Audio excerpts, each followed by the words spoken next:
Teroka Folders meningkatkan penguasaan kemahiran asas membaca murid orang asli mencantum bunyi suku kata KV, iaitu konsonan dan vokal pada perkataan KV-KV. Sebagai guru yang mengajar di sekolah murid orang asli pedalaman di daerah Kuala Kangsar, pemerhatian awal terhadap murid tahun 2 Anggerik di SK Postboy telah menunjukkan beberapa masalah ciri pembelajaran terutamanya melibatkan PDP yang saya jalankan untuk mata pelajaran Bahasa Melayu. Namun masalah yang paling ketara ialah majoriti murid orang asli ini mempunyai masalah literasi tegar, iaitu kemahiran membaca Bahasa Melayu pada peringkat awal yang sangat lemah. Berdasarkan penulisan refleksi awal menunjukkan bahawa terdapatnya simptom dalam kalangan murid yang mana mereka amat keliru untuk mencantum bunyi suku kata pertama dan kedua KV-KV serta sukar menyebut perkataan yang dieja. Masalah ini berpunca disebabkan mereka sukar untuk mengingat semula suku kata tersebut. Dalam bahasa yang lebih mudah, mereka eja lain tetapi sebut perkataan lain. Mungkin kaedah yang saya gunakan kurang sesuai atau penggunaan ABM yang tidak menarik. Jadi, alat bantu belajar yang berkesan perlu dihasilkan dengan menggabungkan penggunaan bahan berbentuk audio dan visual.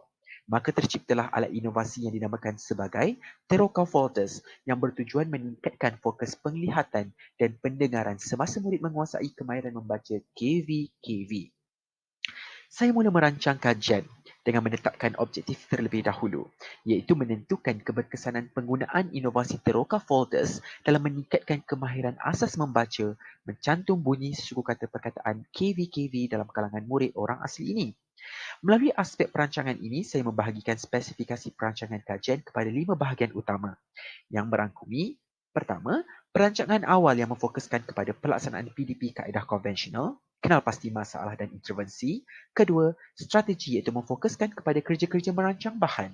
Ketiga, alat, kaedah dan intervensi yang memfokuskan kepada pembinaan bahan. Keempat, analisis yang merangkumi penetapan instrumen kajian untuk menganalisis data. Dan kelima, pelaksanaan kajian yang memfokuskan kepada kaedah dan proses melaksanakan kajian. Pada bahagian tindakan kajian pula, aspek ini tertumpu kepada siapakah responden yang terlibat dalam kajian ini. Responden kajian ini melibatkan 19 orang murid tahun 2 Anggerik SK Postboy sebagai kumpulan sasaran. Tempoh pelaksanaan kajian ini pula ialah selama 6 minggu, iaitu bermula pada 15 Mac 2021 sehingga 23 April 2021.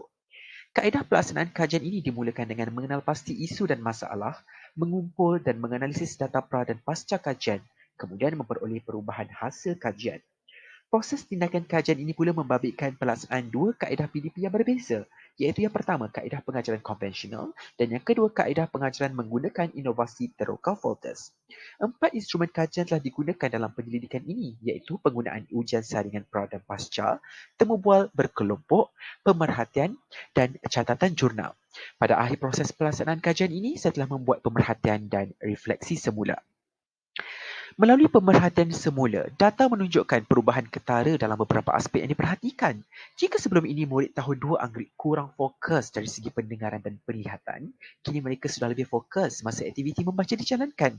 Dulu mereka agak sukar untuk mengingat semula suku kata KV-KV yang dieja. Kini sebaliknya.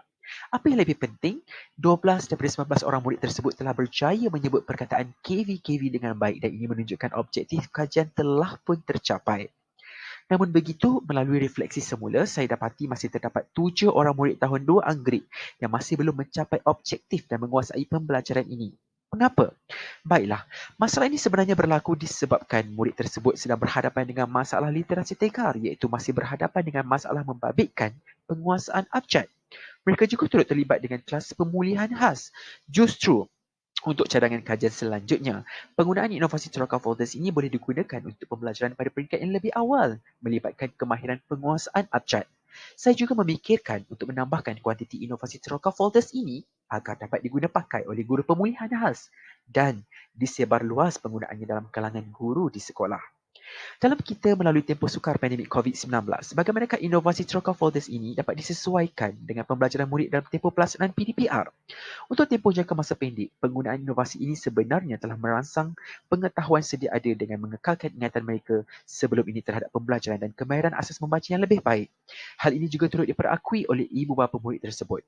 Justru untuk jangka masa panjang pula, saya berhasrat untuk mengadakan Project Based Learning atau PBL dengan menggunakan konsep dan idea inovasi Teroka ini ini untuk murid menghasilkan satu inovasi baru ketika melalui PDPR di rumah. Hanya menggunakan barangan terpakai seperti botol dan kertas, mereka boleh meningkatkan penguasaan kemahiran membaca dan mengalami proses pembelajaran di rumah dengan lebih bermakna dalam tempoh PDPR. Itulah inovasi dalam kajian tindakan saya.